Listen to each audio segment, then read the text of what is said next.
Hello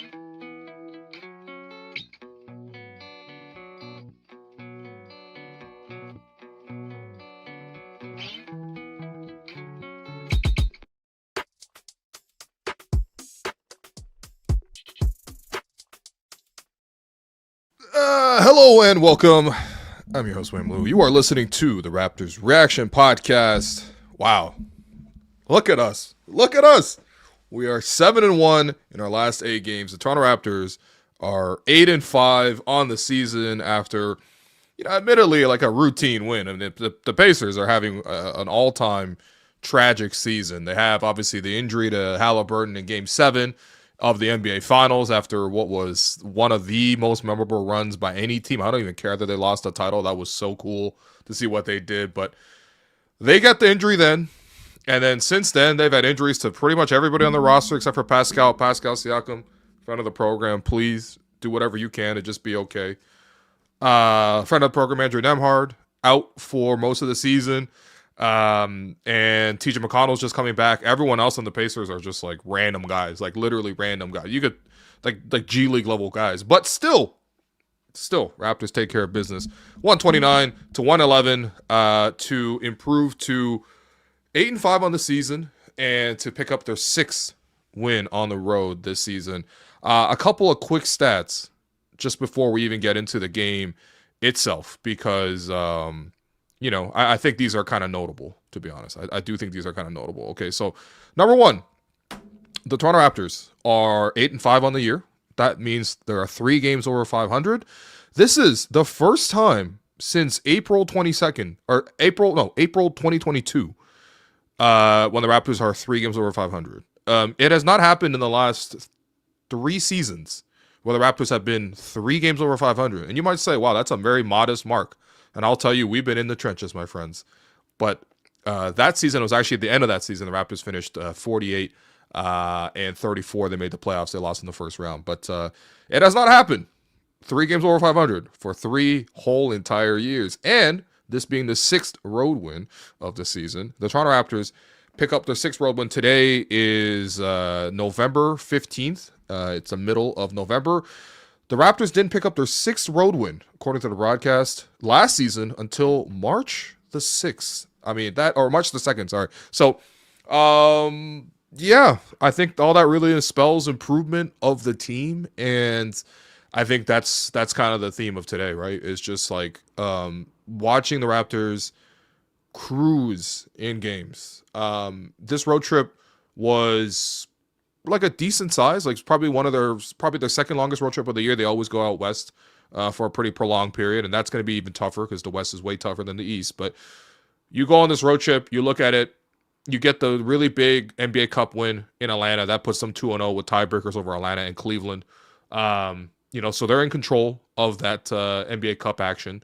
Then they fight like hell in Philadelphia. I mean, honestly, I don't know. I don't know. Embiid really hasn't even played much since that game. Raptors were in it. There was like a 3-point game with like 3 minutes left. Totally winnable. They run out of gas, whatever. Then they bounce back. Brooklyn. Such an easy game that they kind of sleptwalk through the first 3.5 quarters and ended up with a double-digit win. Then the most impressive win in that stretch, beating Cleveland to the point where we got slander pods for Cleveland. Evan Mobley, by the way, I think he had a good bounce back game today. I think he's got like 13 rebounds or something. I'm really happy for him, man. I think that that just wasn't the case against Toronto, but he did bounce back. What did Evan have today? Evan had 22 points and 13 rebounds. Unbelievable. I think we're about to see another Ringer feature about this, the next Tim Duncan again. Just not against the Raptors, but yeah, like that was a huge win. They blow out the Cavs, and then this one, look, I don't even have the heart to slander the Pacers. First off, I very, very much respect and love that team based on what they did last year. And it's not even fair. Like, this is just such a banged up team. But the Raptors, though, I mean, just the theme of improvement on the season, I think it's like a lot of fruits starting to sort of coming to bear. You know what I mean? Like, it's like, oh, yeah, what we've been working on the last couple of years, the improvements of the players individually, the additions of the front office to improve the roster, the talent-wise, the style of play, the experience of the players within that. the institutional knowledge of sort of picking up that confidence of how to win. I think that win against Cleveland was so big because it showed them that they could beat tough teams. Like that was a really good team that they beat, and this team for the Raptors, they're building confidence along the way, and you're starting to see better and better habits by the team as well, even compared to at the start of the season when the Raptors won their first game, obviously in Atlanta, kind of similar to this one. They just were just ridiculous on the fast break and just like basically ran the Hawks out of their own gym, just like how they ran the Pacers out of their own gym tonight. Then the Raptors lost 4 straight, and a lot of that was defensively. They were not good. They weren't they weren't securing the defensive rebounds. They were overhelping. The ball pressure was really bad, and even though they were being aggressive, they were just not keeping the ball in front. So then they lose 4 straight. But even the improvement from that point to go from losing 4 straight to then going 7-1, including 4-5 on a road trip, which is never easy. This was a classic trap game here tonight. I'm just so proud of the boys, man. That was really, really fun to watch. And I hope anybody who was staying in on this rainy Saturday night, it's getting to that point in the Canadian calendar where you can't really be outside much anymore. Today basically rained in Toronto all day, so maybe you got some activities planned, but I think a lot of people are deciding, you know what, I'm gonna finally stay in a little bit. Jays are over. Let me tap in to see what the Raps are about. The record looks pretty good, and I hope you guys all got to sit in and enjoy this one because that was really fun, man. The Raptors finished with 7 players in double digits in scoring tonight. I mean, you just go down the list. Ingram, 19 points, effortless scoring from him. Scottie Barnes, 14 points. But some ridiculous passes, which we'll get into in this one. Some genuinely Magic Johnson-esque passes from Scottie Magic tonight. 22 points for Jakob Poeltl. If we're going to call him Scottie Magic, we're going to call him Jakob Poeltl. It got to the point where the Pacers were so down bad and so incapable of containing Jakob Poeltl that they started hack-a-shacking him. Now, granted, I mean, it was a little extra from Rick Carlisle to be hack-a-shacking down 20 points with 5 minutes to go. But whatever. I think that's a sign of respect to Jakob Poeltl, who, again, was dominant tonight. 22 points to lead all scorers. RJ Barrett bounces back. Had a couple cold games. Wasn't the best. The Raptors won despite what he provided in Brooklyn and in Cleveland. And then this one, was just back to regular business for RJ Barrett. 22 points. You could pencil him in for that every night. Emmanuel quickly. He's been hot. He's been carrying the scoring for this team. Some really, really important fourth quarter baskets. 12 points tonight, but again, a very efficient 12 points. And also 2 end of quarter buzzer beaters, like perfect point guard play to get a shot at the very end so that you get the last shot, you make the shot, and you leave the opponent with no chance to retaliate at the end of quarters. Did that at the end of the second quarter and did it at the end of the third quarter. And then, CMB, the rookie, the 9th overall pick, 10 points, ho-hum, catches an alley-oop in transition. Probably had at least 5 deflections because that's what this guy does nonstop. But CMB I thought was real clever in this game. And then Sandro Mamukelashvili, it's been great to welcome him back to the lineup. They didn't have him in Brooklyn, but they had him for the last 2 games. And Sandro's just a wizard out there, finishing everything around the basket.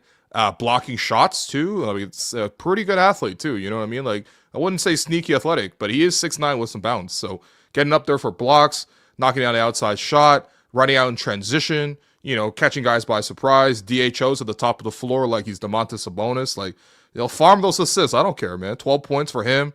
And then Jamal Shed, of course. I mean, Steady Sheddy, of course, coming in the game, changing it. Of course, the starters. Yeah, starters. It could get a little slow. They get a little slow, you know what I mean? They come in, they try to ease into it. They're like, okay, let's see if Brandon's got this, and let's see if IQ's got it, and let's see if we got RJ's got it, and maybe we got to run something for Jakob, and then Scottie's kind of in the midst of all of that. And so they came out lackadaisical. The Pacers jumped on them. The Pacers knocked out a bunch of threes, and it was like, okay, here we go. Maybe it's a game, even though we don't expect it from the Pacers, who are 1-12 now. But maybe it's a game that's at home, trap game maybe. But again, like I tweeted on X.com, the Raptors game doesn't start until Jamal Shed and Sandro Mamukelashvili check in. And once those guys checked in, the Raptors pace picked up. The Raptors started getting stops. And more importantly, they just ran the ball nonstop against the Pacers. Like the Pacers, obviously not healthy. Like, not healthy is not even describing half of it. Like, they don't even have half the roster. Like, Halliburton, Mathurin, Neesmith, all these heroes that you saw in last year's playoffs, Toppin, not available in this game, and some of them in the game, like a McConnell, like a Nemhard, they don't even look physically right. You know what I mean? Like they're still coming back from their injuries, so they certainly are missing a lot of guys. But the one thing you could say about the Pacers, and the one thing you can always trust about the Pacers, is they're gonna run and they're gonna have the system of play, and they're gonna like pick you up full court and pressure the ball and make it difficult for you. They're always gonna dominate the running game. Except when I watched this game, I mean, the Raptors, man, the fast break points tonight.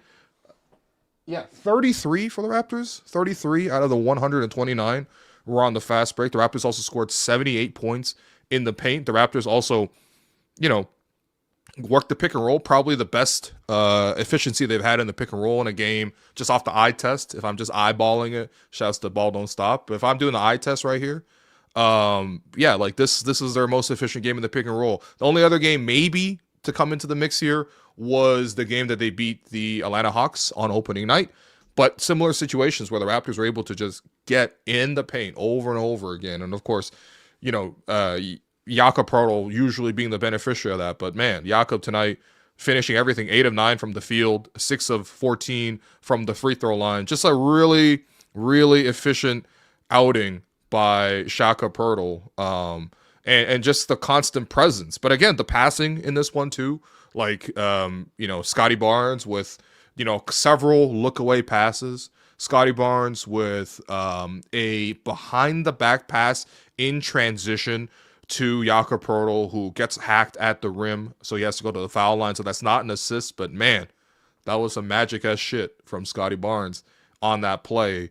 Scottie Barnes, honestly, he's feeling good when he's trying to troll guys, because Scottie's got two. If you're a really diehard Scottie Barnes fan, you got two real signature troll moves. Number one, when he does the slow up in transition, throw ahead to him in transition, he catches it, he looks back, and then he'll dunk it, right? He knows he's going to dunk it. No, there's no one going to stop him from dunking it.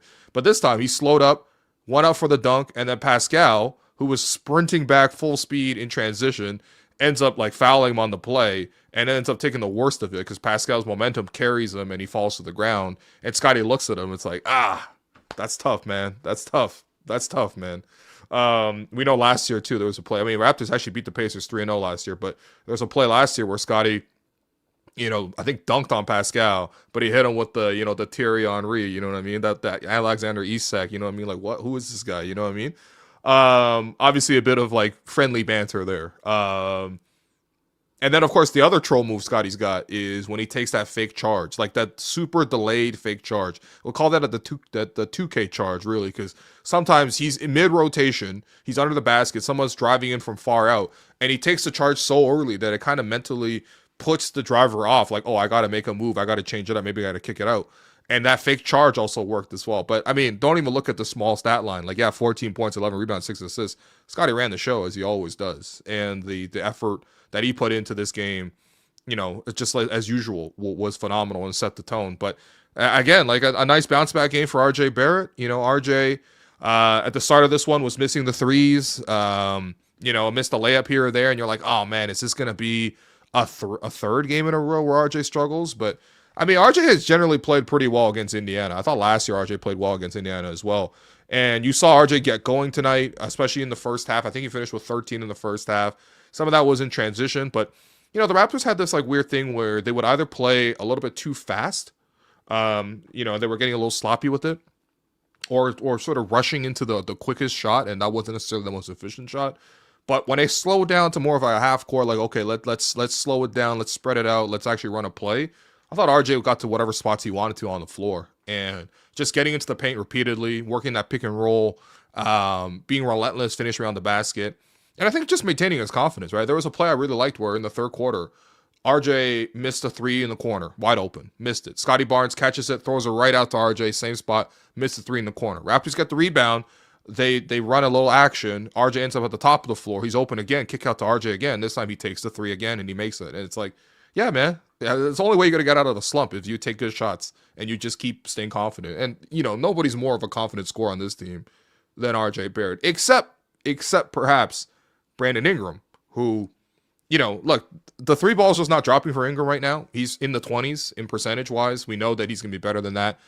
for his career. He's, 35, 36%. We know he's a good shooter from three. Right now, I think a lot of it's uncomfortable because it's a catch and shoot. He's a guy who likes to play with rhythm, a couple dribbles, turn around, you know what I mean? Whatever, right? But still, I don't want to make any excuses. Obviously, he can shoot the three a lot better than this. They're getting him early shots today, and he couldn't really get them out from three. But then when they start to go to those transition lineups, where also obviously the starting lineup, as many people have observed, they got a lot of mouths to feed, right? Ingram's a score, RJ's a score, Quickly's a score, Scottie's a score.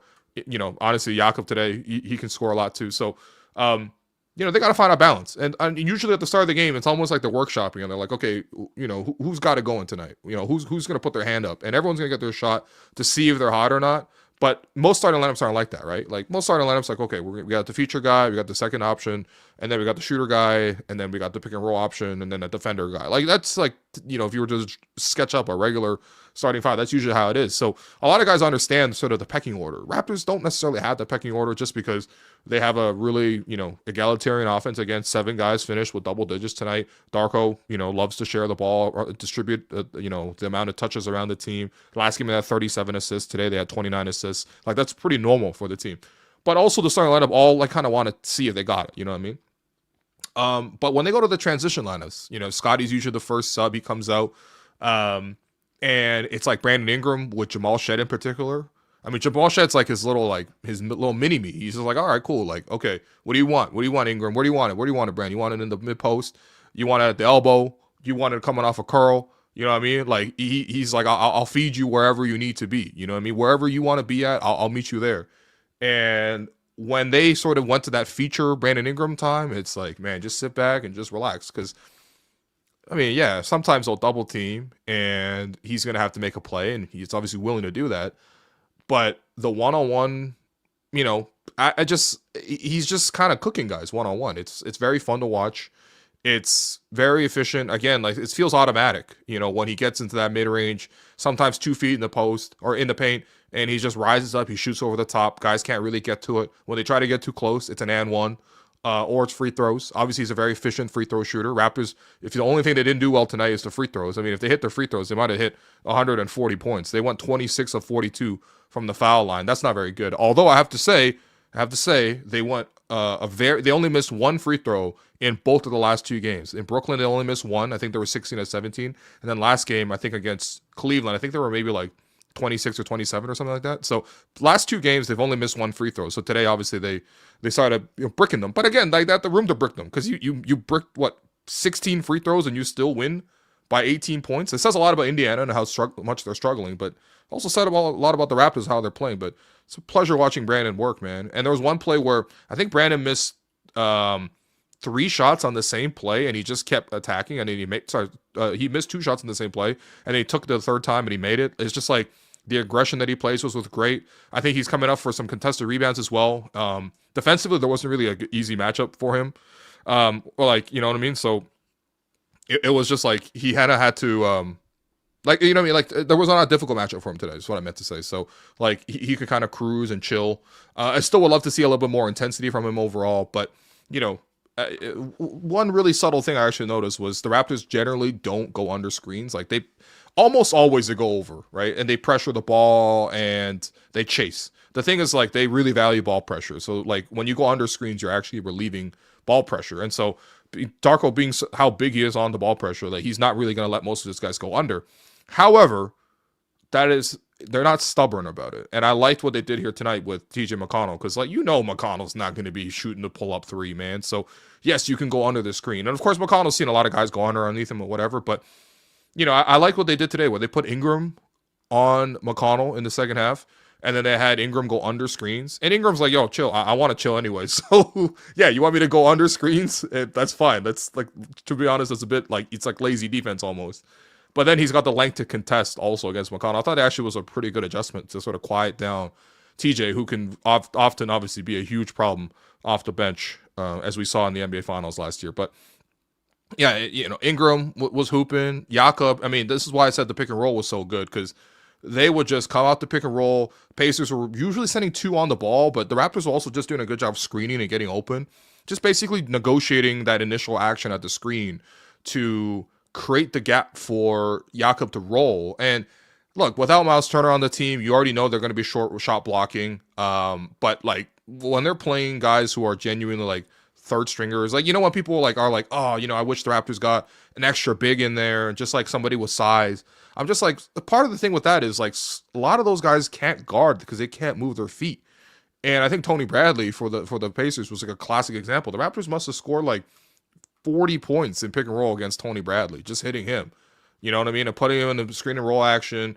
He was just slow. Like whether he was dropping and sitting back at the rim or coming out to the perimeter, man, Raptors was just like literally it was so easy. Like they didn't have to worry about him. They had to worry about maybe if, you know, the second help defender comes, like if Pascal rotates out the corner and tries to contest at the rim. But even that, Jakob just had the size, the footwork, you know, just finishing everything around the basket. A couple no looks from Scottie as well. That's been, you know, a classic. You know, Scottie's been feeding Jakob a lot in those situations. Jakob just reading Scottie's mind in some of those plays. But also Jakob, I mean, you know, he did the post-game interview with Kayla Gray after the win on TSN.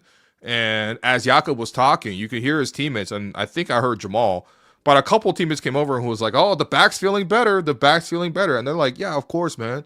They know the, you know, the first couple games that we saw from Jakob, we know that wasn't 100% Jakob. We know he was, you know, impacted. You know, there were games where Jakob was like a complete passenger, you know, like 5 points, 2 rebounds type of deal. You know, that's not Jakob.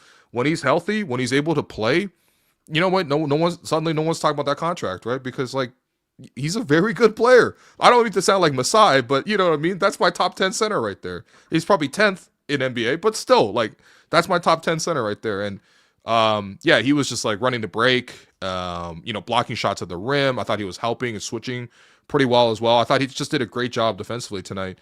IQ, one thing I really liked about IQ tonight is the fact that he executed a 2-for-1.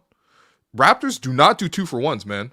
Jakob's like the Raptors for some reason, you know, ever since Kyle Lowry left. I mean, Fred VanVleet used to do 2-for-1s too, but usually meant he was going to chuck 2 shots that were kind of both bad.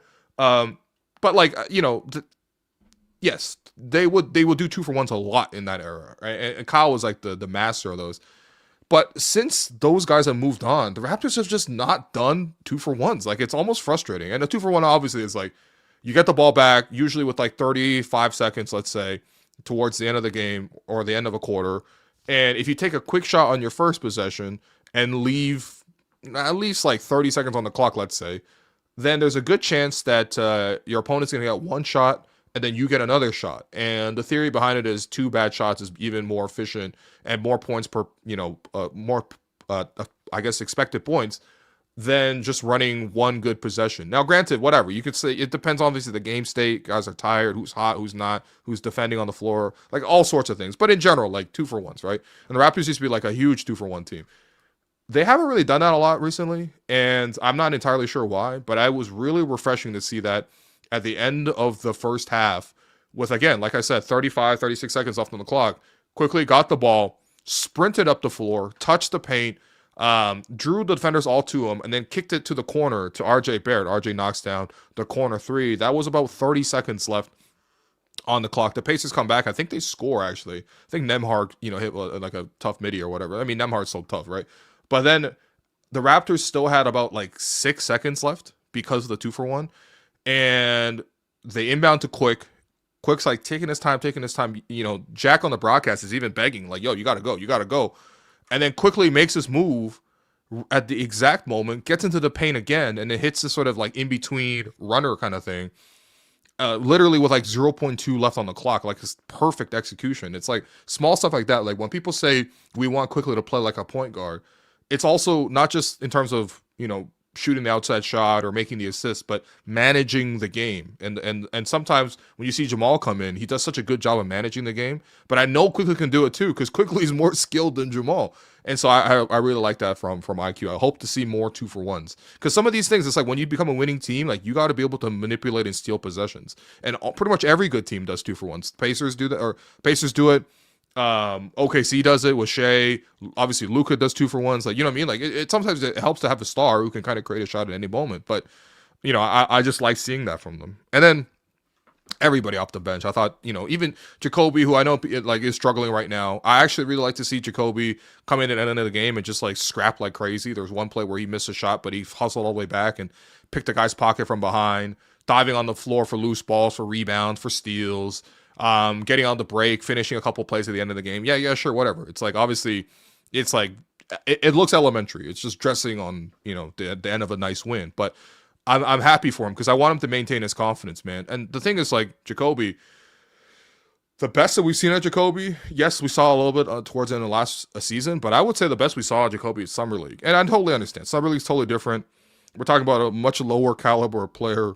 We're talking about much less practice time. We're talking about, it's 10 fouls, for example, in Summer League. So you could do whatever you want, but that all-out energy where he's swarming the ball, he's attacking it, he's being so aggressive, that I think is a good sign of confidence from him, and I just want to see him do that. The thing is, like, you're going to play 10 minutes regardless, right? Darko's going to give you a chance. You were a first-rounder. You're going to get a chance to play. They're probably going to get some tough assignments. Like today, they were like, okay, get in there against TJ McConnell. I thought he did a decent job. But just in those 10 minutes, exhaust yourself. Exhaust yourself. And you know what? Make her miss the threes. Obviously, that'd be nice. He's usually in and he's usually left open and he's, get the catch and shoot threes. But just attack, man. And just attack and get on the ball. And you know what? The more he does that and the more that, he's able to disrupt the play for the opponent and just be like all out and smothering his man, I think that more than anything else will sort of stabilize his role. And that's where he's got to draw the confidence from the defense, not from the 1 or 2 threes he takes. Because anybody takes 1 or 2 threes, you know what I mean? Like, you might make them, you might not make them. Like Mamu, for example. Mamu's a guy who's probably going to take like 3 threes a game. He might make 1, he might make 2, he might make 3, he might make 0. You know what I mean? Like, whatever. But Mamu's still going to play his game. Now, Mamu obviously is older and he's more stable and he's bigger, so he can like do more things. But you know what I mean? Like, I've never seen Mamu's like body language or game get affected just because he missed one of his 3 threes from the game. Like, doesn't matter, right? And I think I want to see that from Jakobi as well. But I think that's part of the maturation because you look like Gradey. Gradey has snapped out of his funk. And yes, it will be great if Gradey could knock down the threes at a more consistent rate. He got some pretty open ones here today, and he could make them 0 for 4. But again, like, that didn't really matter. I think what really mattered for Gradey today was, again, like how he defended, his energy on the defensive end, and then just his like relentlessness in the transition. Because there was a play in the third quarter where Gradey Dick looked like he was running suicides. The guy finished 3 transition layups in a row, and that forced the Pacers to call timeout. That obviously gave the Raptors a huge boost. Gave them a big separation in the third quarter as well. But it was also just because his aggression, right? Like, first play, Scottie throws him a no-look pass. He's just filling the wing for a layup. Pretty easy. Next play down, they're trying to attack Gradey one-on-one with Jarris Walker, who, by the way, I mean, I really wanted Jarris Walker in the Pascal Siakam trade. Raptors, I mean, I don't know. I don't know if even though his name was even heavily discussed, but I mean, the bloom was falling off the rose, bro. That guy, I don't know. He looks like Precious Achiuwa without the aggression and the physicality for rebounds. Like, that's not a good player right now. But Jarris Walker's trying to take Gradey Dick off the dribble because he's like, okay, yeah, I'm 6'7", I'm athletic. I'm going to try to, like, attack Gradey Dick. You know what I mean? And Grady's like, okay, I'll stand in front of you because you got no bag, right? This guy making Evan Mobley moves, trying to dribble. You're not going nowhere, okay? And then he gets his pocket picked by Gradey. The Raptors run out on the fast break. Get a little bit lucky because it was a bit of a loose ball, but the ball literally falls right in Grady's lap, and Grady's in full sprint, goes in and finishes his second layup. And then the Raptors get another stop, and Grady's like somehow beat everyone down the floor again. And even though it's like when Scottie has the ball and he's storing the hit ahead, basically from his own free throw line, there's probably like 3 Pacers in between the play, and then somehow Grady's in like the end zone again, and he catches it. A great pass from Scottie, obviously, just like pinpoint in transition, on the fly, on the move. Doesn't have to break his momentum, nothing.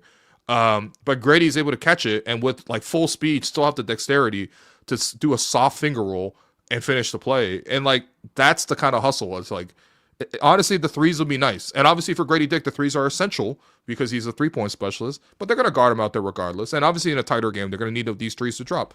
But those are the things that he can control, man. Like, it's a make or miss league for those threes, but it's not a make or miss league in terms of how hard you're going to run in transition. And that was great to see from him. So, yes, like, overall, it was kind of an easy win, right? The Pacers are not strong. They have a lot of players that are not good. And I just feel really bad for them because like they've had a couple of really good years, and you don't like to see like Pascal, who did everything he could tonight. Pascal, by the way, he's become a really nice 3-point shooter. Like Pascal taking 10 threes and making 5, like that's not even a surprise no more. Like Pascal's just automatic from 3. We've seen how much Pascal, right? I mean, if you told me about this from Bubble Pascal, that he's going to take 10 threes and make 5, like, we would have beaten the freaking Celtics. But, 30, 4 rebounds, 3 assists, 2 steals, like, playing good defense, being aggressive, like, but that's all that he could really do. And the same thing with Andrew Nembhard, friend of the program, who goes for 22 points, 4 rebounds, 5 assists, got the Pacers off to a nice start, knocking down 3 threes, hitting some really, really nice hesitation moves. At one point, he, like, split 2 defenders, then ball faked another guy, went in for a reverse layup. It was beautiful. But like, again, that's all that these guys can do. Nobody else on the Pacers even scored in double digits, man. Because with Pascal having 30, Nembhard having 22, here are the other points. Jeremiah Robinson Earl, who I believe has only played on tanking teams, goes for 7 points. Tony Bradley, 5 points. 8 points for Jarris Walker. 5 points for Taylor Peter. 6 for Isaiah Jackson. 3 for Ben Shepherd. And 9 for TJ McConnell. 8 for Jay Huff, 7 for Ray J. Dennis, and 1 for Monty Morris. Like, that's crazy. He got 30, 22, and the next high score is 9. Like, so obviously the Pacers are pretty weak, but I still think the Raptors did a lot of really good things. And actually, last thing before we take your questions is I really wanted to highlight this one play because you know what? RJ takes a lot of shit. And RJ always gets criticized. And honestly, RJ has a lot to improve on. That's totally fair. But this is what I really love to see. So there was a play in the fourth quarter where RJ took a charge against Jay Huff. He rotated. Obviously, that's not his man. Huff was trying to roll to the basket. Thought he had an open lane. RJ stands in there for a charge, takes it, which is great. I got to look it up. But I don't know how many charges Barrett has been taking. But, in his career, he probably has not taken 10 charges, let's say. Okay? So that was already good. But the next couple of minutes later, he had a play where he made 3 rotations to eventually force the miss. He starts out in the corner. There's a drive. He helps on the drive, and he prevents the layup. The ball gets kicked out. There's a rotation by Scottie, and then Jakob takes Scottie's man, and so RJ reads that, and he switches on to Andrew Nembhard, who was Jacoby's man. Now, once the drive is made, he helps off of Nembhard in the lane, on the Pascal drive, and he forces a kick out to the corner. That kick out is to Emmanuel Quickley, who's guarding Ben Shepherd. Shepherd catches the ball, rips it, goes downhill, and now he's past IQ going to the basket. RJ once again makes another rotation, steps in to prevent the open lane on the baseline. Shepherd then drops it off to Pascal, who's trying to cut in, and RJ then contests and makes his, I guess this is his 4th rotation, but he makes 4 rotations in the same play, contests against Pascal. And yes, it's a floater that Pascal could probably make. Pascal's got great touch and he's got great size and whatever. But you're telling me after all that, there should have been 3 layups. All those drives were cut off by RJ Barrett. And then the final shot, he still contests. And it's a 10-foot, push floater that he's, again, right in the face of. That's great. And honestly, that's the thing. It's every single game is a chance to improve. You got me sounding like Darko Rajakovic. Every single game is a thing to improve. And for RJ Barrett, who is not a very dutiful defender, who is not a very good on-ball defender, but to see the willingness in the fourth quarter when the Raptors are comfortable, like they're up like 15, 16 points at this point, it doesn't even matter, to make 3 rotations like that, to pick up every single read and to make it and to contest it like that. I watch every play pretty closely. This is my job. That stood out to me. And I want to salute you, RJ Barrett, because I see the effort. I see the hustle there. That was great. So, yeah, man. Good stuff. Good stuff. We're going to take a quick break. We're going to hear from our beloved sponsor. And then when we come back, we'll take a couple of your questions. I hope you guys are enjoying this one as much as I am. This segment is presented by Table Fare and Social. Get your pregame bites and after-work drinks at Table. It's at a great location right across the street from Scotiabank Arena and just steps away from Union Station and the Metrolinx bus terminal. Will, what are we having at Table Fare and Social? Well, they got one of our favorites in the city, Alouette. Ooh. And of course, Alouette. Incredible food. The wedge salad? The wedge salad, exactly. Imagine you're about to watch a Raptors game, you're about to watch a Leafs game, you're about to catch a concert at Scotiabank, and beforehand, we get together, get a couple of drinks at Alouette, get that salad. We're ready for anything, man. Yeah, no, there's plenty of options at Table, Fair, and Social. This is your go-to spot. Next time you're off to a game, check out Table, Fair, and Social, a downtown food hall right across from the arena for some great pregame bites and drinks. Okay, we are coming back. We're going to take your questions. I appreciate you guys for leaving them in here. Again, I'm going through them right now. I'm seeing some pretty good ones, and I appreciate it.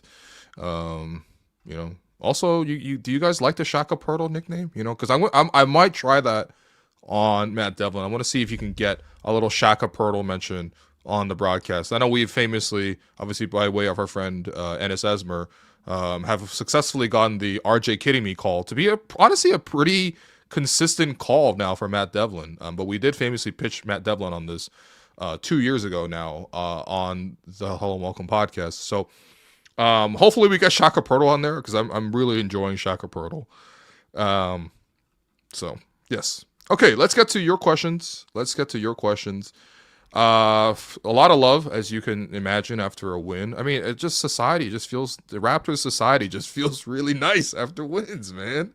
There's nothing really like it. So, okay, let's go.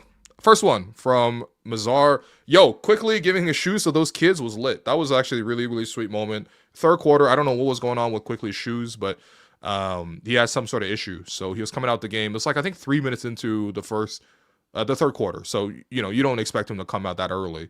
But he came out the game to sort of change his shoes. And as he walked past courtside, he saw these two kids sitting in the second row. And he legit just like gave his shoes, one to each kid. And they were so happy, like seeing the joy on their faces. Like it was like, I don't know, like Christmas come early type of thing. Like I just thought that was a really sweet moment. Obviously, these are NBA game-worn shoes, right? So that alone's worth a lot. But of course, he's also wearing Kobe's. I'm not a sneakerhead, but I know Kobe's are pretty cool, right? So he gives up the two to the kids courtside. That was really sweet. I think honestly, NBA players are pretty generous and these guys are all sweethearts. Like especially on the Raptors, like if they see a chance to get back to kids, like they're gonna do it. And they usually take time before the game, after the game to sign autographs and stuff like that. But during the game was new. But that was a very cool moment. Salute to Quick for doing that, man. Also salute to Quick's team for sending us some Call of Duty codes, man. Once I get that PS5, I will be playing. But please, someone send me a PS5. Frisbee Bud says Mamu's just a perfect fit. 2.4 million is insane value for him. Yeah, when was the last time we had a free agent that came in and just gave us like this type of play right away where he fits with everybody? You don't need to really run that many plays for him. They don't even really run that many plays for him. He just like fits the style really well. Some of that is like, I think the European connection. I think there's like a lot of European basketball. They play through the bigs. They try to lift them at the top of the floor. A lot of dribble handoff action. A lot of, being able to sort of keep a live dribble and move the play, east to west, read options, go high, low, whatever you need to do. But I think Mamu, in addition to like kind of doing a lot of what Jakob does in that front, but also him being able to have the athleticism and the combination to be able to obviously shoot the outside three, but to attack the closeout. There's one play today where, and whatever, I think it says a lot about how the Pacers were just not very great defensively tonight. But there was a play where Mamu, after a made basket, just got the inbound, brought the ball up, drove straight to the basket and got fouled. Like literally, there was no play. He just literally drove in a straight line. I think it was Tony Bradley who fouled him. I mean, he's, again, not a good defender, but like, yeah, like it just, I don't know, like you don't really get that though if you have Jakob in that play, you know what I mean? And that's not to like disparage Jakob, who I thought was excellent tonight, but just that sort of like 1-2 punch, man. It's nice, you know what I mean? Like and Mamu's so likable too. That's the thing. When you hear him talk, he's always very positive. He's got a lot of great stories to share. He's gotten along with the people at every stop of his career so far, whether that was Milwaukee or San Antonio. He's a fan favorite there. Like, dude, Mamu is like what San Antonio's like 9th or 10th man last year. When they go out to San Antonio this year, they showed Mamu a tribute video. Now, it says a lot about the classiness of the San Antonio organization, but like that also says a lot about the impact that Mamu left in that sort of situation. So, yeah, he's been great. He's fit in with everybody. 2.4 million is insane value. To the point of the next question here. Hold on. Where's the next question here?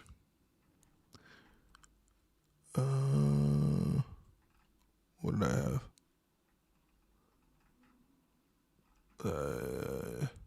Here we go. OG3 said, Mamu looks like he should be getting paid around 15 a year. What are the chances we can keep him after this year? I don't know. He's played so well that it's like, yeah, I mean, he's played so well that he's absolutely deserved it. But his mentality is also so humble, too. You know, like, actually, I don't know if we've had a Raptor this humble since Yuta Watanabe. And Yuta was also a fan favorite. Actually, Yuta felt like really good value at that time, too. Obviously Utah's career unfortunately didn't really take off, but I felt like Utah like was almost too confident. Like he just didn't have enough confidence in himself. Like he was a decent player. Another friend of the program too, by the way. Shouts to Utah. Never did get ramen with the guy, unfortunately, but it's okay, man. It's okay. Not all dreams come true. But like he's just super humble. You know, I think the other day, I think if you asked Mamu about it, or if you asked Darko about it, like. Mamu's never even been given consistent playing time in his career. He's never been given a consistent role. He's never known that every game you're going to come in and you're going to play. If you're healthy, you're going to come in and play. And like, this is the first time in his career he's doing that. And he's not young. He's like 26. But he's had to take a long route to get here. You know what I mean? He was a late pick, two-way player for the last 2 years. And he's finally getting to a position where he's getting guaranteed minutes. And so, yes, he comes in and looks really good. But it's like, in his mind, he's like, I got to keep playing good because I might lose my minutes. And it's like, Mamu, you're okay, man. Like, you found your home and this is your team. Everyone here loves you. You fit the system really well. You fit your teammates really well. And I just want you to go out there and play free like you have. You know what I mean? Like, you know, like sometimes, you know, when you're grinding at the start of your career, no matter how much money you're making, and obviously NBA money is different, but like, yeah, like, you know, first couple years of your career, when you start out, you know, you're like, okay, I got to grind a little bit. I might have roommates, you know what I mean? I might got to split the rent 3 ways because I'm only making $40K type of thing. And then eventually, you know, you get that big break and you're like, wait, hold on, this job's pretty good. And I'm pretty good at this job. And my boss loves me and I'm getting like raises and I'm getting bonuses at Christmas. And, you know, you might start thinking about what the next thing is, but your mentality is still like, I got to survive. Like, that's kind of where Mamu is. But I'm here to tell you, man, perspective-wise, you're doing great. Hold on. Streets are saying Garrett Temple got the chain? Are you serious? Yo, Darko, man, what does the chain even mean, man? What does the chain even mean, man? Yeah, that's... Wow, really, hey? Is there like a video of this? Like, I need to see this. Hold on. I need to verify this. I can't just let the chat tell me. I know the chat wouldn't lie to me like this, but... Yo, the Unk really got the chain. Yo, oh my God, hold on. I don't know why this is so funny to me, man. Okay, yeah, so obviously it's a good thing when Garrett Temple gets in the game. We all love Garrett Temple. But yo, this is crazy. What does the chain even mean if we're putting it on Garrett Temple? Yo, this might be basically a slander pod. This might be like Darko's version of a slander pod, man. Cause why did we give this chain to Jakob? Oh man, this is so funny, man. This honestly is like, this is Darko being like, yo, you know what? Rick Carlisle, oh, you want to hack a Shack? Down 20 points with 5 minutes and extend this long ass game before we fly home to Toronto after a 2-week road trip, it feels like. Well, guess what? I'm gonna give Garrett Temple the human victory cigar. I'm gonna give him the Raptor chain. That was crazy, man. He did break someone's ankle. That is true. There was a play where he was bringing it up and he crossed the guy up, man. But yo, I would love to hear, because the Raptors have a couple reporters on this trip. I would love to hear somebody ask Darko, Grange, if you can telepathically, Grange, if you can hear me, please ask him why Garrett Temple got the chain. I want to hear Darko's answer to this, man. This is unbelievable, man. I need an open gym moment just on Garrett Temple getting the chain. You know, shouts to Garrett though, like ultimate professional, like ultimate professional. The way this game was going, like, wait, hold on, he did a scout for the game. Hold on. Yo, the chat's ahead of me, man. I guess it's because I'm talking nonstop, so I can't look at Twitter or whatever. Let me see. Hold on. Oh, yo. Okay, let's watch this together. Hold on. I'm gonna do this as a live watch. Twitter video downloader. Let's go, baby. We're gonna watch Garrett Temple getting the chain together, man. I need to hear what do you think Darko is saying here, man? He's like, nobody's a better professional than Garrett Temple. You know, he was ready to play no matter what. And that's why you're getting the chain tonight? Is that why? Hold on. Let's see it together, guys. Garrett Temple, Gradey gave him a scout. work on. What? He was watching a lot of film. He was preparing to scout. He joined our coaches meeting this morning. He presented to the coaches. He did a hell of a job over there. I think he definitely deserves the chain that goes there. Let's go! Yeah! Let's go, Unc! Let's go, Coach! Oh! Hey, man. I win 4 out of 5 games on a roll in 3 years, baby. Let's go, man. Let's go, Scottie! Raps on 3. 1, 2, 3. Raps. Yo, the vibes are incredible! Yo, huge shouts to Rocky and the whole Open Gym crew for getting that video out so quickly, man. That's so cool, man. Yo, I'm curious. I'm gonna ask him about this when I see him next, but like, cause I think, cause I've asked Darko about it and I've asked Bobby about it too, in terms of like, hey, what do you think Garrett's gonna do? Because I think he has a future. He clearly has a future in basketball beyond obviously the playing career, which is obviously winding to a close. And I'm like, do you think he's gonna go front office? Do you think he's gonna go, be joining the coaching ranks? Do you think maybe he does the agency thing? You never know. There's obviously a lot of options. He's got great connections. He's super lovable, understands the industry inside and out, ultimate professional. And I've never really gotten a good answer from them. They're always kind of like, you kind of have to ask Garrett, like he has to decide, he still wants to play. But I mean, this is cool, man. You don't usually see this from players. I mean, obviously Garrett's kind of an exception, right? He's not going to play that much, but how many players would first off earn enough trust from the team to do a scouting report of the opposing opponent? Because the Raptors aren't short on coaches. The Raptors got like 10 assistant coaches traveling at all times. So, usually somebody's assigned well ahead of time to do the scout. But to number one, you trust the guy's basketball IQ enough to do the scout. B, that person's actually going to do a good enough scout. And then C, you're going to actually present that and actually have it work out in a win. Like, you know what? That's actually really cool. That's cool as hell, man. Shouts to Garrett Temple. Wow, what the vibes are incredible right now, man. The vibes are incredible. We got Garrett Temple doing scouts. Oh, I haven't felt this good about the Raptors in so long, man. Oh my God. Yes. Wow. We got Unc doing scouts. This is so good. Oh, we got Jerome in the chat. Is Jerome ready? What's up? What up, dog?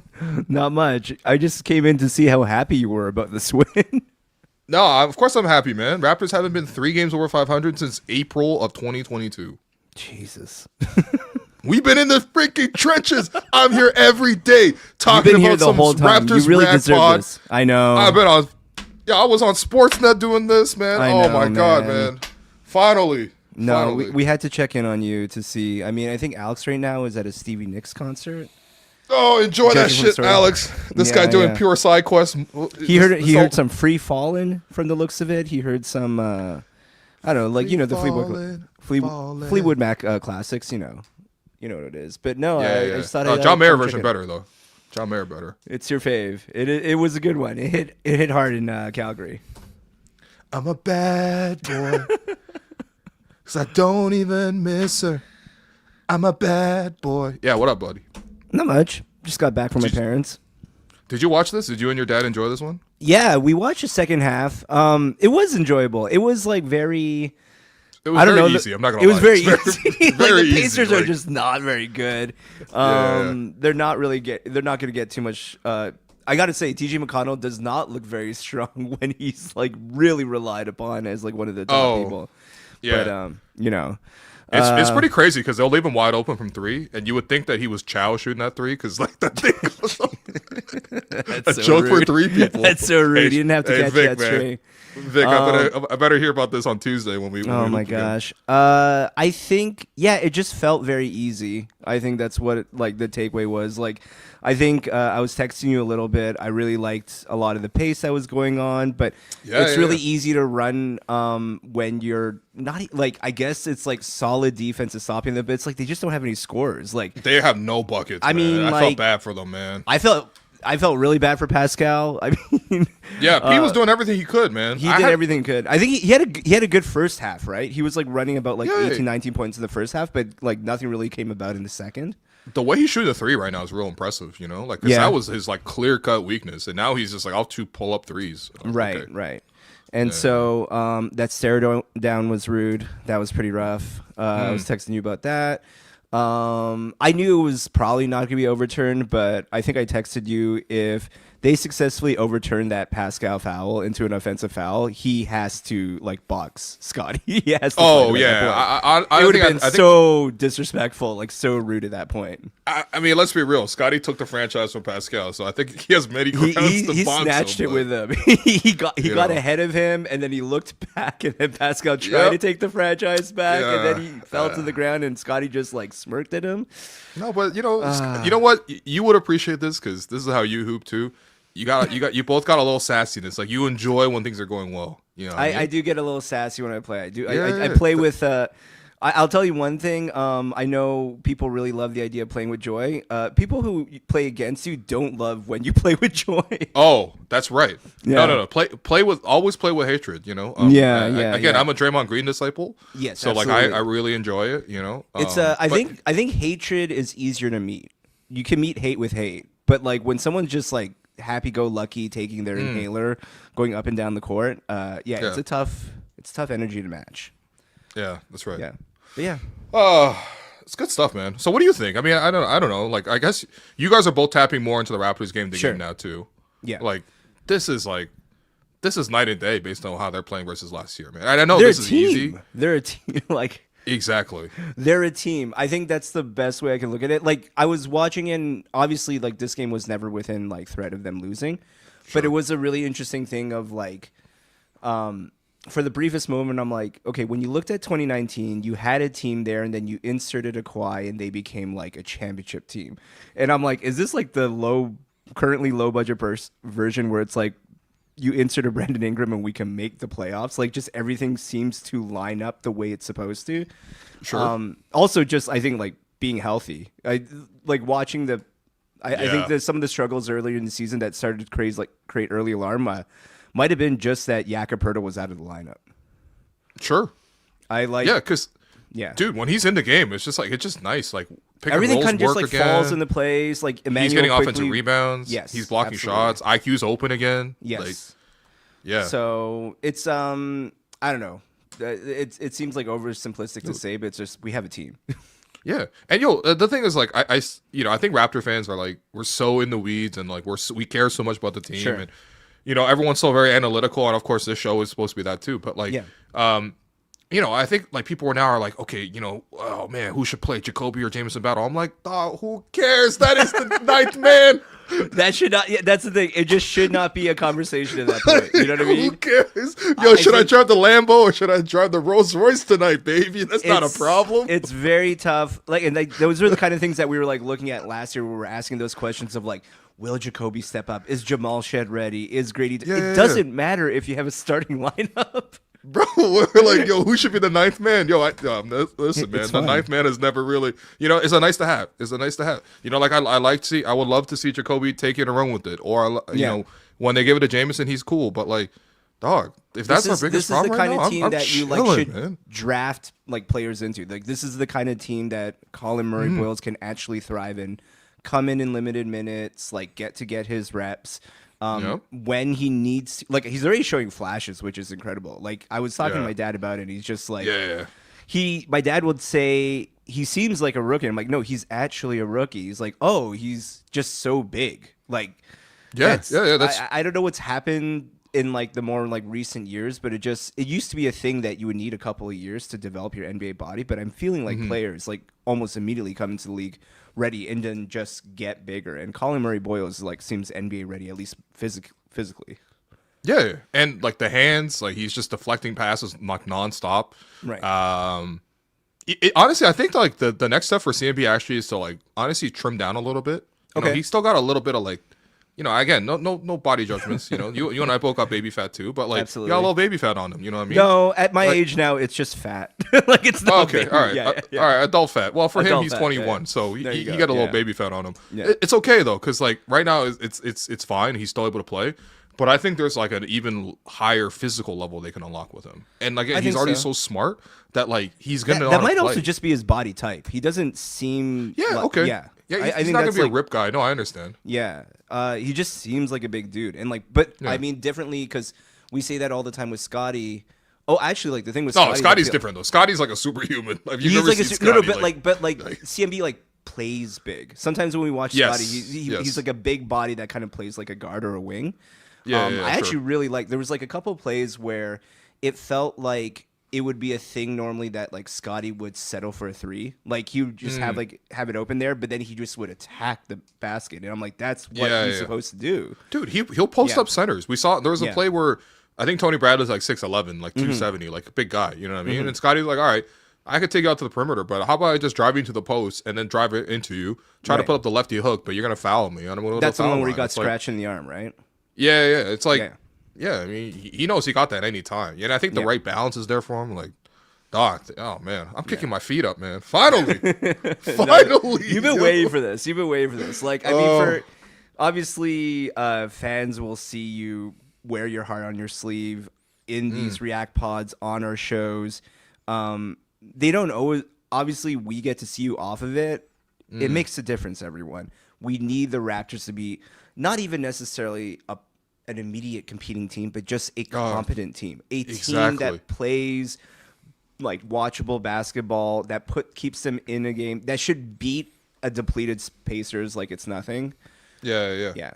So this is a great day. All right, let's answer a couple of the questions from the chat. Them. Yeah.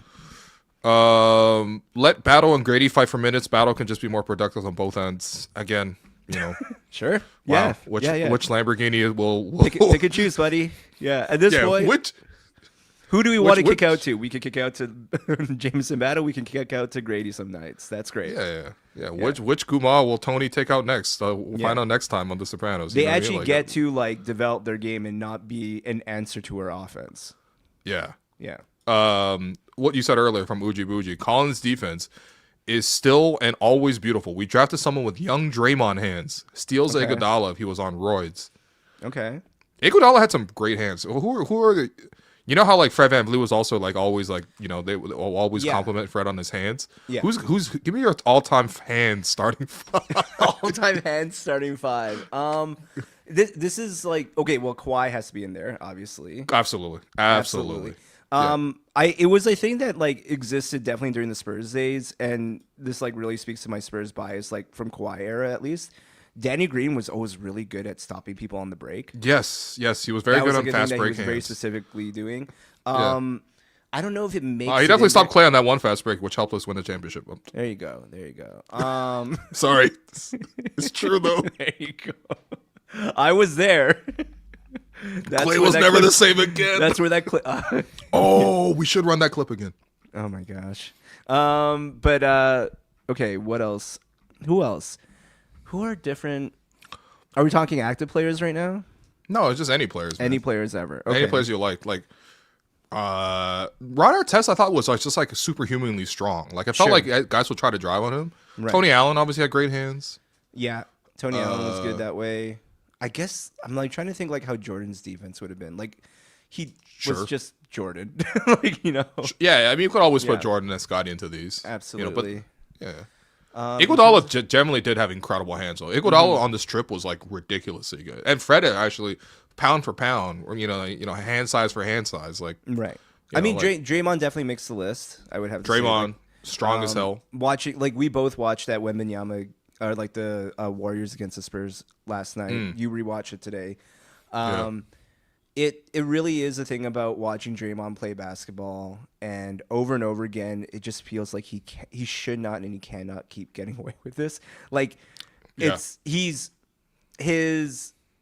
demeanor on the court is always pushing right at the edge of things, but I think it's really that thing where it's like he is making credible basketball plays often on defense that, despite everything around it, you can't actually call things like he's just kind of a genius out there. It's insane. No, but this is the thing. I want Colin Murray-Bosa's reputation to get to Draymond levels where he can foul and he has the extra foul to get the foul call type. I don't know that he makes a list, but I think like one of the more underrated things, like I know Jokic seems like he is kind of a Jokic hands are great. Yeah, like really good hands, right? Okay. Yeah. Surprisingly disruptive because he's not usually never jumping. Well, that's the thing. Like it's who has like sneaky good hands who's known for normally being not a very good defender. Sometimes when he wants to lock in, James Harden seems to like be able to just randomly lock people up. Like every now and then, I remember if it just like it's almost like the way he would steal from people would be almost like a disdain for the like level of offense he's facing. He's like, you're begging He's me like, to take this right now. He's just like looking at him like, you're gonna try like a bad impression of me. Let me take this from you right now. We need fucking hands like Carmi on the bear. Very nice. Yeah. How Also, about OG? Does OG get in the mix there?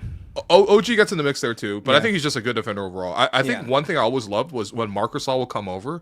Oh, with Marcus his big ass great head, and he hands, would yes. just like dunk the Yeah. ball in terms of the way he was slapped it. Like he would slap the ball It's down funny with how so much many force. people were like, naming that were on that 2019 team. It's just like that team was just so nasty on defense. Like you just didn't want any of that. Yeah. yeah, exactly. All right. All right, that's a good question. I like that one. Drew, seeing how gassed the Pacers were just made me happy. The Raptors are so damn deep. That's the thing too. It's like, okay, the starters, like, you know, I don't know if the starters basically never really win their minutes, and if they do, it's not by much. Right. But when it came time to like, okay, we're gonna bring our bench in, and Jamal's gonna run faster, and Mamu's gonna run faster than Jakob. Yeah. It was like it was hard to become no contest. You know what I mean? Right. Yeah, no, this was definitely a showing of both how deep the Raptors are and how depleted the Pacers are. Like it just Yeah. like it wasn't even like that they're running out of steam, but it's just I think the Pacers made like a little bit of a run and then it just like blew apart to like a 20+ point lead. That's it. It's not that hard, honestly. Uji Buji. I'm never saying Scottie needs to force shots. This confident, not complaining to the referee, Scottie is prime. I'll take low scoring and almost triple-double every game, any day. Yeah. Yeah. I mean, this is the thing. Like, if you, like, obviously the Magic Johnson comparisons, which Scottie obviously loves Magic Johnson as well. Sure. You know what I mean? And whatever. Maybe like you a want to 6'9", emulate that. 6'10", 6'11" Jason Kidd. Sure. Yeah, even that. Yeah. I think that's not a bad comp either. Like, Magic Johnson for his career averaged 19.5 points. Right. And obviously I his don't career was even- cut short in his prime, but like, Right. Like- I think the thing that like makes it easy for Scottie to hit that mark is just that there are more possessions and more opportunity. Sure. Like just inflation will Yeah. allow him to score that much. Sure. But yeah, like with a team like this, we can be a winning team with Scottie weirdly being like a 15 to 20 point scorer. yeah. And of course, in games where they need him to step it up, he can also step it up for you too. Like, he's another guy. He has that advantage that he could take. Take. We just when saw that he last gets it. game. Yeah. Yeah. On the other end of the spectrum, bro, I swear Ingram can get 19 to 20 points with ease, and I don't even notice it. Like, this was considered an okay game for him. He can easily get to 25 to 30 points most nights. Yeah. He's a bucket. He's just, It's it's like, more disappointing at this point when I see him miss shots. You know. yeah. Yeah. There's very few players where I feel like I can give him an assist. Like, if I had to, and I had to just throw the ball to Ingram on the elbow, Right. like, I think I could do it for an assist. Yeah, Like, you know, like and I how understand. sometimes we actually run that play like in our pickup run where they pull me around a curl to like shoot at the elbow. Yeah. Like we could just Yeah. do that with Ingram all day. That's legitimately the play they run for Ingram most of the Yeah. time. Like, I was you know like what I mean? watching his release and I'm like, I'm not nearly as tall as him, but I'm like that high release and his height is just it's unfair. Like it's unblockable. It's ridiculous. And then he also has a tight handle because he can like Yeah. cross, get low, and then when he extends up, like, man, I think because he's so like lanky and gangly, it looks like it might be like a loose handle, but it is super tight. So, yeah. okay.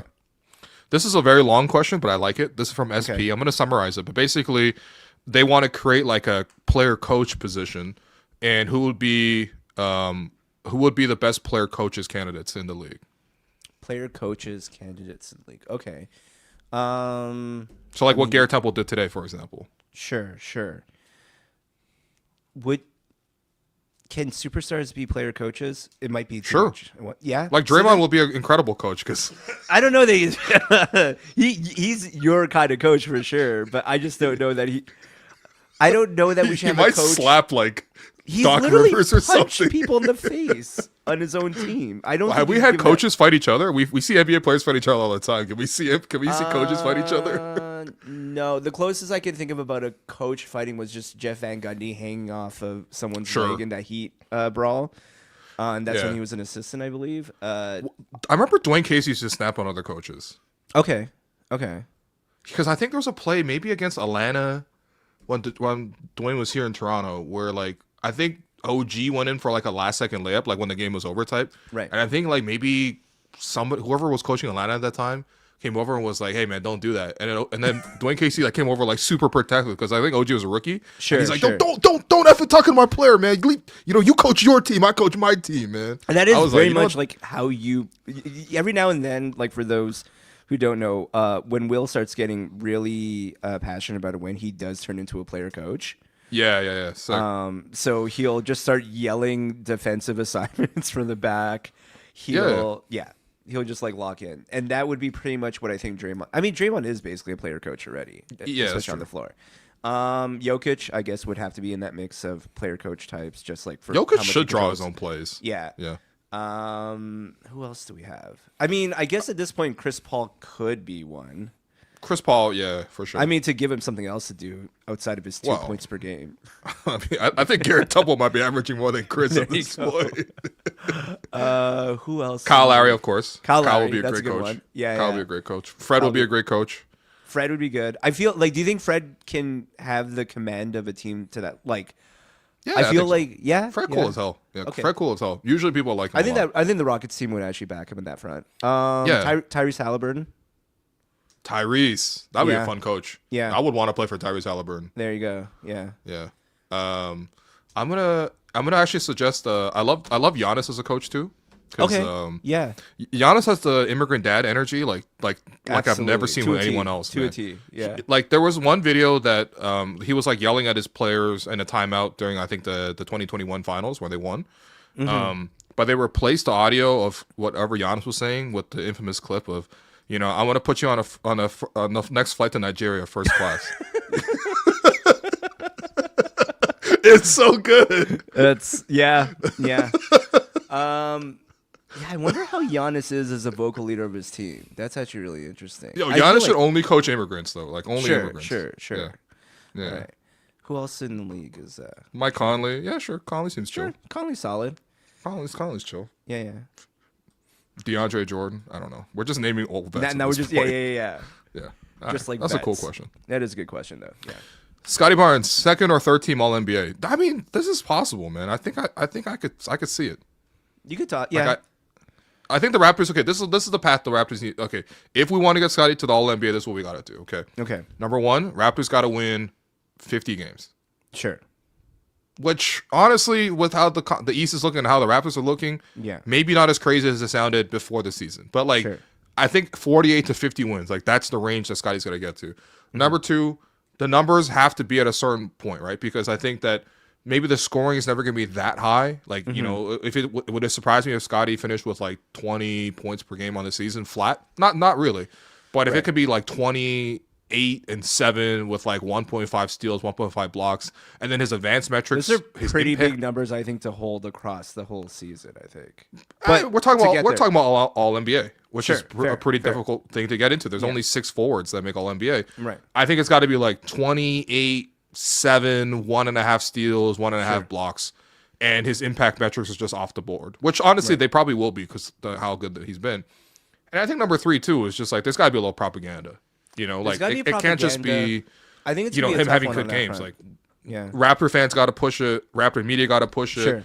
It's got to be discussed in that way. National media when they get on national broadcasts. Raptors aren't on national TV much, but hopefully that's what it takes. I mean, it's very difficult. We haven't had an All NBA player since I guess Pascal won it Sure. in 2020 that season.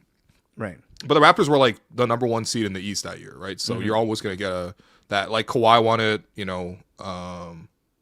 Kawhi win it for the Raptors? I think he did. He must have got it. Oh, it might be tough because like it's a regular season thing, and like Yeah. maybe just on the load management alone, he doesn't get in there, even though he was like clearly the best player in the playoffs. He might have gotten like a third team. I don't know. That's a tough Yeah. one. Yeah.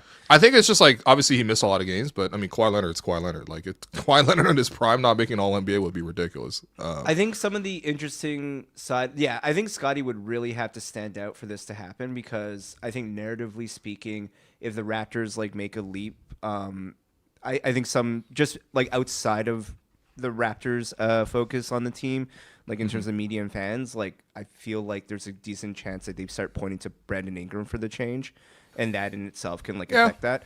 I think that's fair. I think just, But I mean, Scottie's doing more for the team than Brandon Ingram is. Scottie, That's not even really I agree with that. debatable. I think, like you said, I mean, it starts with the record. I think we have to be like a really good team for that to be a consideration. Yeah. Otherwise, I think what we're probably looking at is it'll be one of those things that I think happens for a lot of players that are usually on the rise and approaching like perennial all-star and superstardom. Is this might be the year where we're like, he is an all NBA level player that did not get actually the nod. Yeah. No, I mean he's the fact that we're even having this conversation is nice, man. I really like that. No, I don't know that we were sure that we would get there. Yeah. Andrew Nemhart, friend of the program. Yep. That boy nice. That boy nice. It's weird because a lot of guys who are like nice don't really play defense because they're like, I'm nice, I don't need to play defense. Like even Brandon Ingram is kind of like, I'm nice, I don't got to play D. You know what Andrew Nemhart could get maybe into like the bench lineup for our all hands team.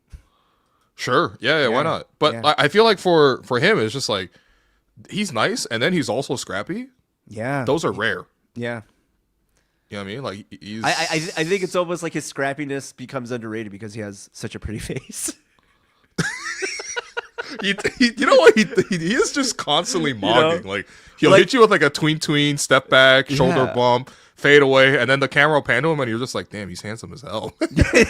just like that kind of like all that scrappiness and everything, which is there. It's just like you expect you to see like Tony Allen's mug on the other side of it. Not yeah. You know, he's never mean mugging you either. He's always just kind of like sweetly smiling. It's and if not just sweetly, just kind of like subtly smoldering.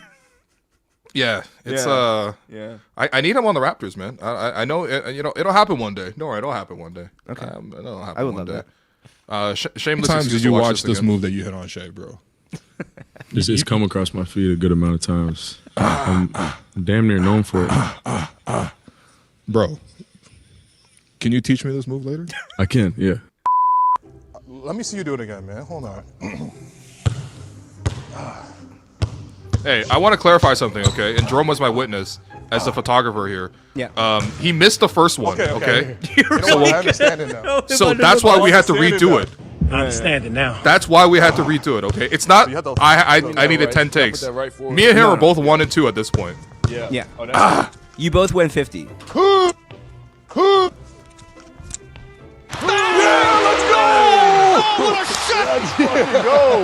Holy shit! Thank you. That's tough.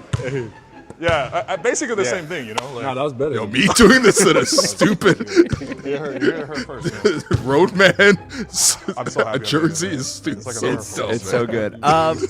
So a couple of notes. Oh. No, it is an incredible move, and like you just hitting the sidestep is like great itself.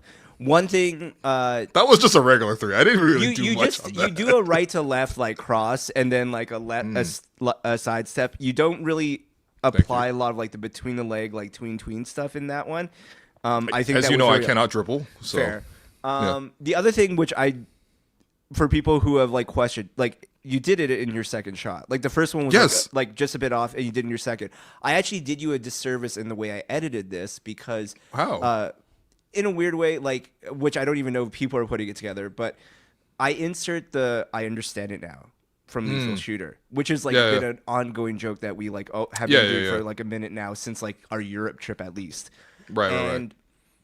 But the thing is, when you insert that in, it actually breaks what is a continuous shot that shows that like you actually do it right after him. Oh. But just to be clear, you like he hits his shot and then you hit it right after. That's There's right. nothing else in between. And like and to add to like the lights were very bright on it. We were running out of time with Andrew. Oh yeah. So we like only the gym had was so about much to time. be We closed. had to close up. So it was basically like Will hits this or we just don't have it. And so yeah, he definitely hit it at the buzzer. This is like was the clutch. best It was moment clutch. I've ever had in basketball. So thank you for capturing this, both you I mean- and Marshall. for this, yeah, man. yeah. No. I think it is one of those things when it does happen as someone who's shooting it. I'm like, you kind of get like a jolt of energy because you're like, holy shit, he did it. Yeah. And I can't like I Right, have but you to gotta stay keep locked going. in. I have to stay That's locked right. in. Hey, you cover the whole 2019 championship, so I think you're okay. I know. Well, that's a fair point. Yeah. yeah. But like everything, like as I'm filming you two, like celebrating, everything in my is like I want to like jump for joy. Yeah. It's like my boy did it. The funniest thing is I took 4 more shots out of that and I bricked all of them, but it's all good. And if you watch it very carefully, I cut it just early enough, because what happens is like you see, like you guys dap up, and then he starts walking toward. Like he's done. He's done his workout. No, he's walking toward the thing because you're about to take a shot and he's about to rebound again. And that's like where you brick there. Because in a very classic Will fashion, can't quit while you're ahead. You're like, oh, let's let it ride. And then, No, the funniest thing is I have been occasionally trying this move in our actual pickup basketball runs. And I do it all the yet time. to hit this move No, in the game. You've hit it at least once. I know you've hit it once. have? You did. You did it in one of our I don't even 2-0s. remember, man. Yeah. It was really funny because I was the only one. I was sitting on the side, like I was out for that game, and I saw you like basically revving up for it. And I was like, I know exactly what he's about to do. And no one else knows that he's about to do this move. I'm just like, Andrew taught me this move, man. Yeah, exactly. Yeah. Anyway. All right, two more questions, and then I like how you took a Nemby crazy man and turned it into like praising yourself in your move. Wow. I mean, it just naturally happens. It is what it is, right? Last 2 questions. Okay, let's go. Before we hand out 3 stars and wrap this shit up. OG says, okay, I finally watched Sopranos this summer, and it made this pod way funnier. Jerome Cheng, as somebody who is midway through season 2, yes, how you feeling? I'm feeling really good about it. It's a good show. It is a really good show. It is just for background for people, like I grew up in predominantly Italian neighborhoods. Like I grew up in Vaughan, went to Roman Catholic school. I went to St. Michael's College School. A lot of my friends lived in like Woodbridge, King City, Aurora, Etobicoke. Like I was around a lot of these people. Actually, one of the funniest moments of my life is, and this definitely dates me, is I don't know if you had it when you were in high school, but like when you took exams, did you have a day separate where you come in and like see your exam scores? Yeah, for sure. Yeah. Okay, so it was a day that we had to, like after the fact that we were coming in to see our exam scores, and taking the subway southbound from Downsview, I forget, like then Downsview, it's Shepherd North now, I guess, to St. Clair West. And I'm actually on my way after just watching the first half of Italy versus Korea in the World Cup. And the one where Korea actually takes it, like it's in Asia. And I find controversial. Controversial to say the least. Controversial to say the least. My dad calls me, he's like, Korea won. I'm like, Korea won. I arrive, and like the amount of like fucking bullshit. This is fucking rigged. They're like, yo, just come over here, Kim. Come on. You're like, I'm not Kim. I'm Cheng. I met the 3 like Korean people that attend my school because they were running up and down the halls with like Korean flags. It wasn't safe. It wasn't safe for them. Yeah. But then it was just like hundreds of Italians just pissed off, and so all of it to say, I am really reliving some of my past. Of course, there's a lot more violence and murder in this. Well, yeah, I was gonna say, but I mean, stereotypes aside, there are like specific Italian terms, kind of like guma, or like where I'm like, oh, I would only know based on this show. Like they have. I didn't know this whole time gabagool is capicolo. Like that's all it is. It's kind of ridiculous. It's actually ridiculous that's what that is. That's all it was this whole time. I've been to so many antipasto bars. I know what that is. Yeah, you can't. I mean, you saw the scene when they're in Italy when they go to Naples. Yeah, and Paulie's like, do you have any macaroni and gravy? The and all the thing is crazy. Yeah. Yeah, and everybody from Naples is just like, yo, what the hell is this guy talking about? I know. I've attended enough weddings and more specifically stags. So I've been around every Paulie, Silvio, Tony pussy in my life, like just there's nonstop, just like a room full of them. I've been there. That's true.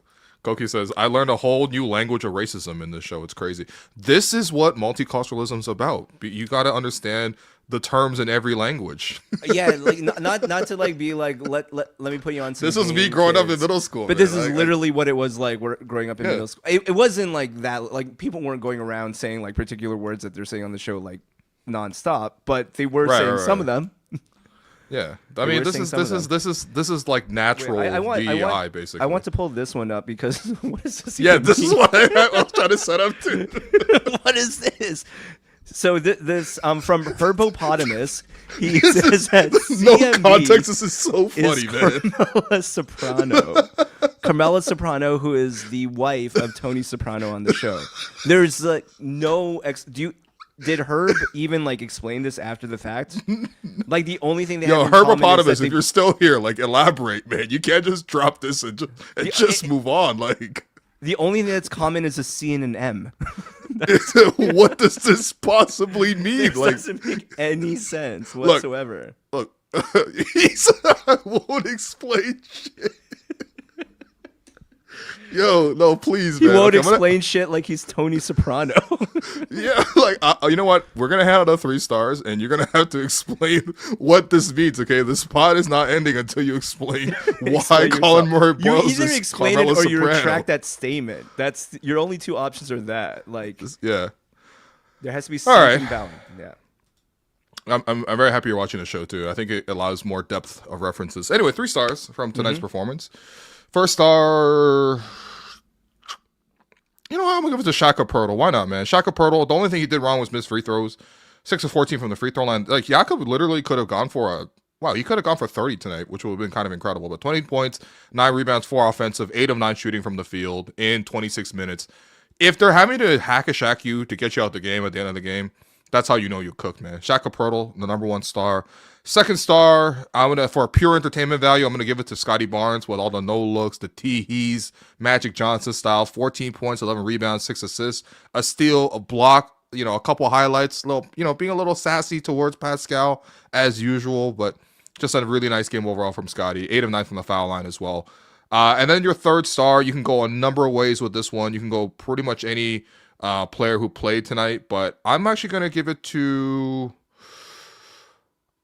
I'll give it to Gradey Dick. Why not? Gradey hasn't had a star yet. Actually, I wanted to give it to Garrett Temple. I'll give it to Gradey Dick. Garrett Temple already got the Raptor chain from Darko himself. Gradey Dick, 8 points, 6 rebounds, just hustling like crazy. He's really mastered how to play at a higher intensity, And I think that it's not sexy. It's not him making, it's not him hitting 20 points or whatever, but being able to learn how to play at this high intensity, I think is going to be great for his career overall, because whether he's going to play off the bench or as a starter, he's not going to be a guy who's going to play like 35 minutes a game. So, to be able to fit more into less time is how you become more efficient. It's not just true shooting percentage. This is also a way to be more efficient. And I really like the way Gradey played tonight. So Gradey Dick, welcome to the third star. Your Gerald Henderson Award for who randomly cooked the Raptors. I mean, like I said, like everybody missed shots on the other team. Like it was kind of sad watching the Pacers, quite frankly. Wow. I don't know. In the history of the podcast, I might have to go with nobody for the Gerald Henderson Award. Should we just give it to our boy Nemby? No, that's not fair, man. No. Nemby having 22 points is like totally regular for him. You know what? I'm gonna give it to who am I gonna give it to? I'm gonna give it to the Gerald Henderson Award goes to How was Jay Huff? herbopotamus for saying CMB is Carmela Soprano. That is yeah. Yeah, this is a good one, man. Herb, I appreciate you. Congrats to the Gerald Henderson Award. We will be forever remembered. And yeah, there you go, Big Herb. There you go. So, Jerome, Is Draymond Green Furio? oh, you know what? I've only Save seen this- one scene. I've only seen one scene of Furio. Like, Oh, that's right. Like, Ooh. I've only seen one scene in Nah. Arriving to. I don't think he ends up being. But Okay. So you know how in the first ever scene when Tony's like having like he's the therapy session and he's like, oh, like whatever happened to Gary Cooper, the strong silent type, which is mentioned many yes, times. Yes. So he's like obsessed with this like strong silent type, this like strong Right. man who shares no feelings or whatever. Furio Obviously, is more of that. Furio is like the strong silent type that He comes actually in. is. He's not. He does Draymond, have his own right. feelings. Yes, Furio has an incredible arc, by the way. Probably my favorite character in the whole show. But which you will see. So nobody I will spoil see. anything with Furio's arc. Um, But the one thing I will tell you Draymond is is actually Christopher Moltisanti. Draymond is like a Paulie Walnuts. Man. Oh, okay. I'll give you that. Yeah, Especially with the it's just like- grays now on both sides. They both have the Yeah, grays. exactly. With the grays on the side, he's Oh my occasionally randomly violent, like Yeah, kind of yeah. like disproportionate to the scenario. You know what I mean? They're both triggered really easily. Yes, exactly. And then also Yes. both very loyal to the boss. Now, Steph is Right. nothing like Tony Soprano, but you know what I mean. Like, Yeah, in this analogy, it'll work. So yes, Yeah. but you'll see. That makes You'll see. Iguodala Jr. Iguodala got a little junior tendencies. He's got a little junior tendencies. All right. Yeah. Who's Sean Livingston, man? Mikey Paul Misi. All right, we're gone too far. Thanks everyone for listening. It's been great to chat with all of you guys. Appreciate you guys. Leave a like on the stream. Let us know, I don't know, what you're feeling, just in general. You know what I mean? We'll see you on Monday when the Raptors play again. They'll be playing the Charlotte Hornets, but we'll also do a pod on Monday. And It might be Alex's first home game. the Raptors are so good. Alex is going to the media as media on behalf of Hello Welcome instead of me. Like, only one of us can go. Yeah. And usually it's me. I hog all the touches. But Alex is like, yo, I want to go. He legit put his hand up to volunteer, man. We might actually have a day in the life video put together that Alex, at least right now, has pitched. We don't know if he's actually going to follow through, but we'll see. Well, the issue is